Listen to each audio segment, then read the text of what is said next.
Bem-vindos ao Dutra Chess, xadrez com simplicidade.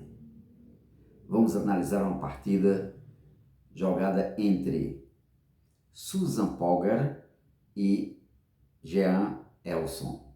A partida foi emocionante. Teve aquele estilo clássico de Susan Polgar. Um xadrez limpo, um xadrez eficiente, onde a consistência posicional, dando toda a sua força ali, né? No caso, a Susan, uma superioridade tremenda no tabuleiro, embora o Elson seja um GM muito experiente, mas não resistiu aos ataques, à estratégia, aos lances táticos, à superioridade de Susan Polgar. Ela é irmã da Judite e da Sofia, mas hoje vamos analisar a partida dela. Então ela começou jogando D4, a família toda é especialista em D4, e o adversário respondeu com o lance cavalo F6. Esse cavalo em F6 vai constituir a defesa indiana, ou índia do rei, como muitos chamam, e prosseguiu. Característico da abertura do peão de dama, fazer um C4 para ter o controle maior do centro. Então veio um E6, com a intenção de em seguida jogar um D5, ou então um bispo B4, se o cavalo tiver em C3. Mas ela não joga cavalo C3, joga cavalo F3, procurando desenvolver as peças da ala do rei para guardar o seu rei através do roque. Lá vem um B6, com a intenção de jogar bispo B7, mas ela joga um G3. Vamos fianquetar os bispos. Aqueles que estão iniciando no xadrez comecem a se acostumar com os termos fianqueto. O que é fianqueto? É colocar um bispo para dominar uma diagonal inteira. Então, bispo B7 e ela joga bispo G2. Bom, roque já está preparado. Susan Polgar já preparou o seu roque. Então veio bispo B4, ameaça do rei, cheque.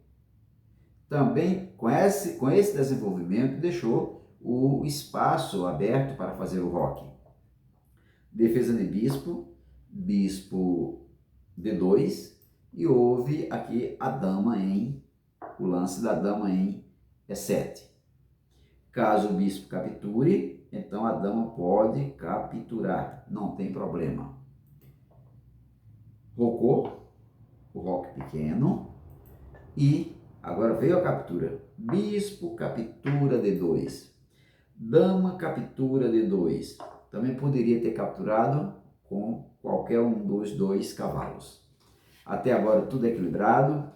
A vantagem para Susan está apenas no desenvolvimento de peças, né?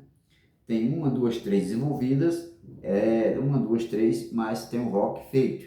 Está com a vantagem do roque, é o que está à frente. E lá veio o D6. Esse D6 talvez não tenha sido muito bom, porque prendeu a dama. A dama está presa, servindo simplesmente para proteger lá atrás.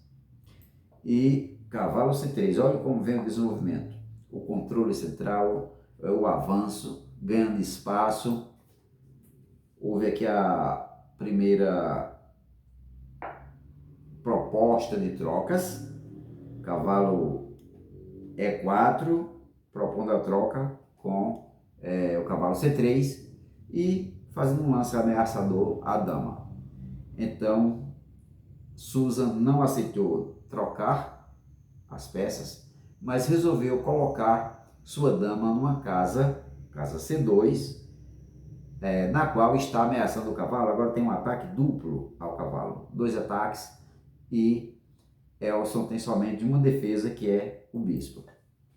Então ele resolve trocar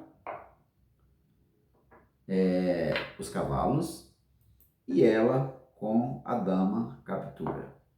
Uma coisa interessante é que ele só mexeu uma vez com a dama, mas ela já mexeu 3 vezes. Jogou em D2, jogou em C2 e agora na captura da peça. Em contrapartida, permanece com 3 peças desenvolvidas e Elson apenas com 2. Já Rocô escondeu seu rei, guardou seu rei, protegeu e Elson ainda não o fez. Mas agora ele desenvolve mais uma peça. Cavalo D7. A dama volta para C4. Por que voltou para C4? C4, ela, além de proteger toda a linha 2, está dominando as diagonais e ameaçando um pontinho ali chamado H7, que é tema de mate. Cavalo F6, já defende o ponto e é uma casa ideal, muito ideal, apropriada mesmo para o cavalo. Então, vamos agora às trocas. Quem quer fazer uma troca agora é Susan. Ela joga C5. Mas ela não fica na desvantagem se houver essa troca? Desvantagem? Como assim? C5 tem um ataque, 2 ataques e a dama 3 ataques. E as brancas só têm uma defesa, 2 defesas. Então a vantagem é para as pretas. Mas antes de fazer qualquer captura, o Elson resolve ganhar um tempo em cima da dama. Joga bispo E4, ameaçando a dama que está em C2. E agora, Judite, onde vais jogar? Eu tenho uma experiência tremenda.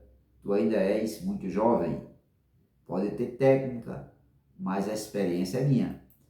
E ela resolve jogar a sua dama em A4, ameaçando o rei. Cheque. Para onde tu vai fugir, rei? Pode proteger com o cavalo, mas no cálculo de Elson, proteger com a dama seria melhor. Porque uma vez que as damas forem trocadas, caso Judite ou Susan aceite a troca de damas, o rei fica centralizado e as torres conectadas. Ele disse, nem de roque vou precisar. Nem de roque vou precisar. Inclusive, vou ganhar até um pinhão aqui no centro, que eu tenho 2 ataques contra 1. Então, nesse momento, ela aceita. Depois de calcular, foi lá e aceitou. Ela disse, eu tenho uma estratégia.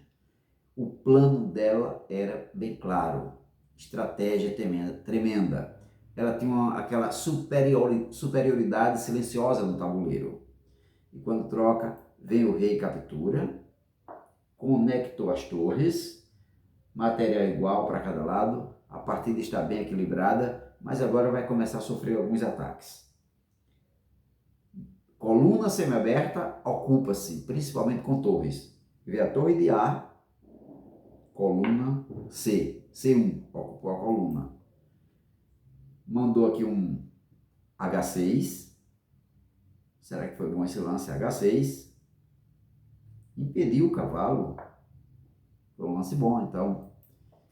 A outra torre vem para a coluna central, em D1, temos agora D e C, 2 torres, uma em cada coluna, e uma está mirando diretamente o rei.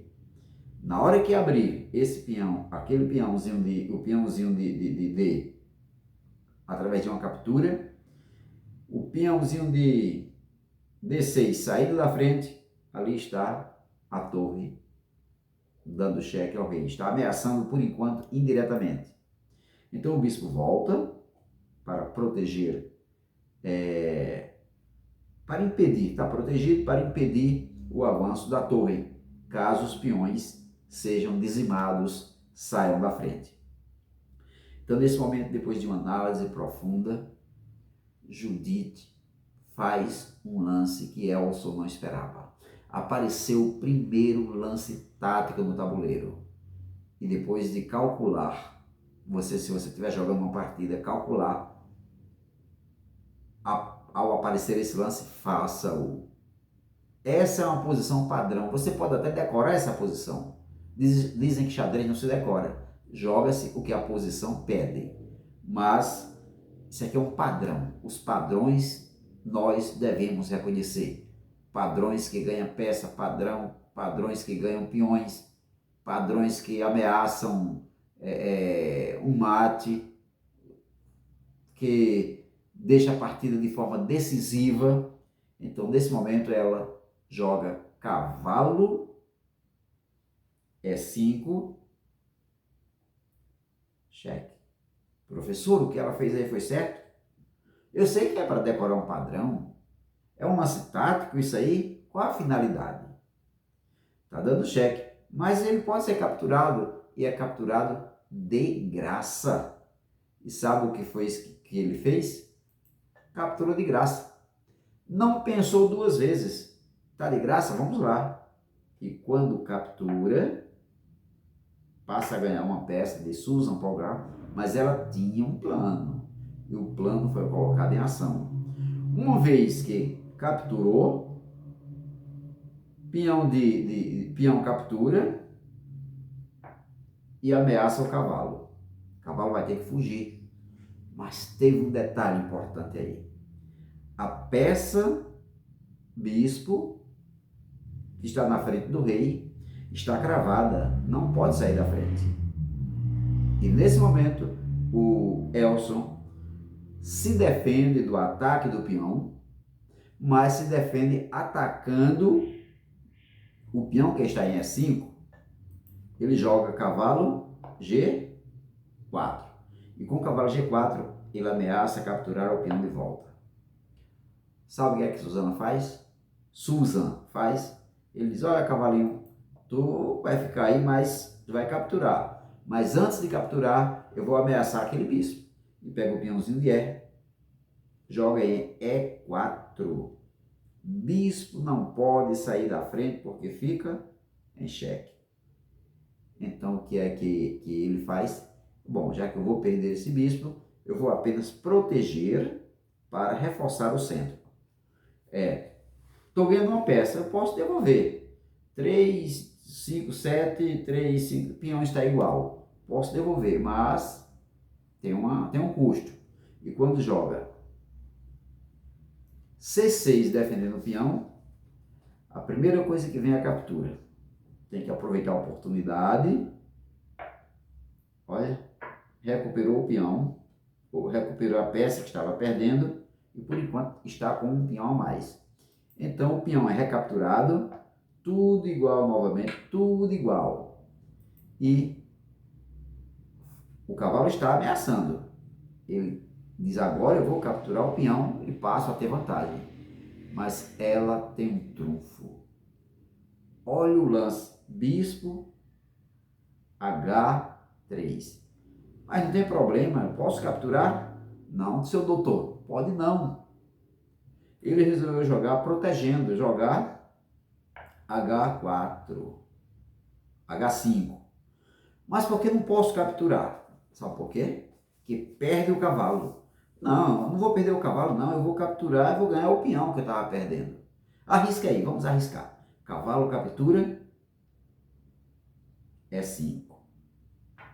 E agora vem o lance inesperado novamente. Aquele lance sutil, tático, que às vezes você nem percebe no tabuleiro. Foi o que Susan iria fazer com Elson, caso ele capturasse o peão de 5.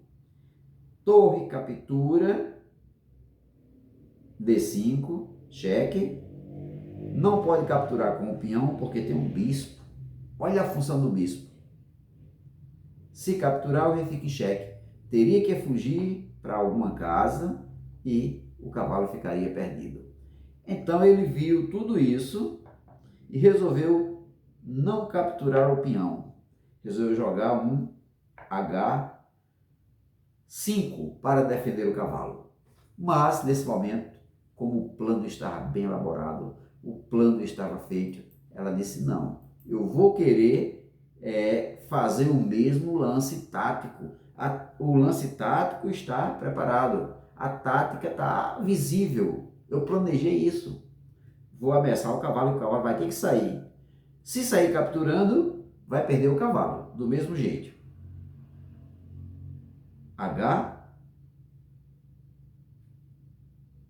F3, ameaçou o cavalo.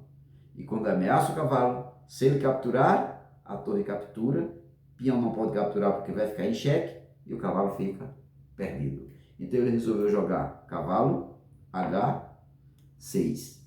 Impediu da Susan fazer o lance tático? Não, ela fez do mesmo jeito porque ela havia planejado. Aí está a força da consistência posicional. Permaneceu, deixou lá e agora ela foi. Torre captura D5. Cheque. Seu doutor, você não pode capturar, olha o bispo. Então, quando dá cheque, capturando a torre e dando cheque. Aliás, antes de capturar, ela fez aí um lance interessante, tá? Ela fez um lance. Ela capturou o peão de B para que a torre fique dominando a outra coluna para que o rei não fuja. E ela captura exatamente o peão de B. Foi isso que aconteceu. O cavalo fugiu naquela hora, né? Quando foi ameaçado, o cavalo fugiu. Então, capturou o peão de B. E agora? O que vai fazer Elson? Elson joga a torre, que está em A, para C8. Diz, eu quero fazer umas trocas aqui com Judite, para tentar, aliás, com Judite não, com Susan, Judite é a irmã dela, para tentar melhorar a minha posição. Propor troca. Se capturar, ele captura e está tudo bem, tudo tranquilo. Mas Susan disse, olha, primeiro eu vou fazer o lance tático. Aquele lance que eu planejei na minha estratégia. Deixou lá a torre. Torre captura aliás, D5, dando cheque. Cheque. Peão não pode capturar, tem um bispo. Então o rei tem que fugir. E quando o rei foge para E7, agora vem o lance das trocas. Torre captura C8, não tem pressa. É um xadrez que não tem pressa com Susan Program. E a torre que está em H, captura C8. Opa! Dominou a coluna. Ela deixou a coluna para ele dominar? Sim. Tem mais um peão aqui ameaçando a torre? Tem. E ela não se preocupa. Captura o outro peão. Quer capturar? Deixa, não tem problema. B captura A7. E quando B captura A7, se peão capturar a torre, o bispo captura também a torre. E depois o peão promove. Então ele percebendo tudo isso, sabe o que é que ele faz nesse lance? Aquele lance que todo jogador de xadrez que tem experiência, que conhece a teoria, faz. Ele abandonou a partida. Mas o professor abandonou tão cedo? Sim, porque a partida não tem mais solução. O que ele fizer está perdido. Se der um cheque, rei pode andar. Se der outro cheque, rei se esconde novamente. Ou então, melhor, para não tomar um cheque, né? Vem para a casinha de E1. Se der outro cheque, ameaça. E agora não pode mais impedir fazer a promoção. Se por acaso resolver proteger, a torre entra em ação, protege, e a vantagem aqui é grande. Tem duas peças. As brancas também, a Susan também tem duas peças, mas a vantagem de peão é tremenda. O que esse cavalo fizer, que se ele for andar, pode ser até capturado, não tem problema. Depois o rei sai andando, ó. vai ser uma caminhada somente com o rei até ameaçar a torre. Quando a torre sai, esse aqui promove. Então ele abandonou a partida nessa posição porque não tinha mais jeito para ele. O que fizesse, perderia. Então a Susan, de parabéns, porque fez aquele xadrez, né, posicional, teve um controle total. A vitória foi construída passo a passo, porque no xadrez é assim, construir passo a passo. E de grão em grão, a galinha enche o papo. Gostou? Dê seu like e se inscreva no canal.